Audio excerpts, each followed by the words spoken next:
गठबंधन गठबंधन मैंने आपसे कहा था कि देखो नीतीश कुमार ये लोग बीजेपी को एक दिन सत्ता में लेकर आएंगे। मैं बार बार आपसे कहता रहा, मगर आपके दिलो दिमाग पर गठबंधन का एक जादू छाया हुआ था। नहीं ओवैसी साहब, गठबंधन, मैंने कहा यह गठबंधन नहीं है, यह दोबारा सत्ता दे देगा बिहार में आरएसएस को, बीजेपी को। बताओ अब कौन जिम्मेदार है? किसने महरौली की मस्जिद की बात की? असदुद्दीन ओवैसी ने, मजलिस इत्तेहादुल मुस्लिमीन ने बात की। दोस्तों, आज मैं आपके सामने खड़ा हूं क्योंकि जो डर था वही सच बनकर हमारे सामने आ गया है।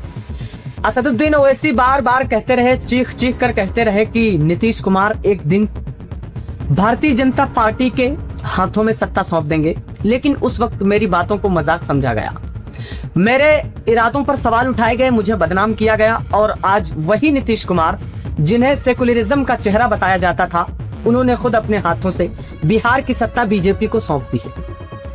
अब दोस्तों सोचिए, ये सिर्फ एक राजनीतिक बदलाव नहीं है, ये भरोसे का कत्ल है, ये उन लाखों लोगों के सपनों का गला घोंटना है जिन्होंने सेकुलरिज्म राजनीति पर यकीन किया था। आज सवाल सिर्फ नीतीश कुमार से नहीं है, आज सवाल उन सब से है जो कहते थे कि सब ठीक है, जो कहते थे कि डरने की जरूरत नहीं है। क्या अब भी नहीं दिख रहा? क्या अब भी आप आंखें बंद रखेंगे? मैं आज फिर कहता हूं, सियासत में सबसे खतरनाक चीज दुश्मनी नहीं होती, सबसे खतरनाक होता है वो दोस्त जो वक्त आने पर आपको बेच दे। और आज बिहार की जनता के साथ यही हुआ। याद रखिए, इतिहास गवाह रहेगा किसने चेताया था और किसने धोखा दिया।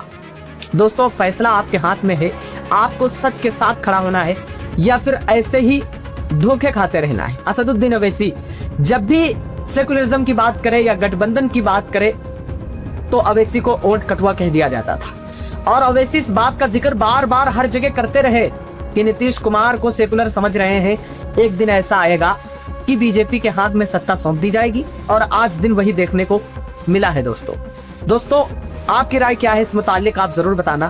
कमेंट बॉक्स में मिलते हैं एक और अपडेट के साथ।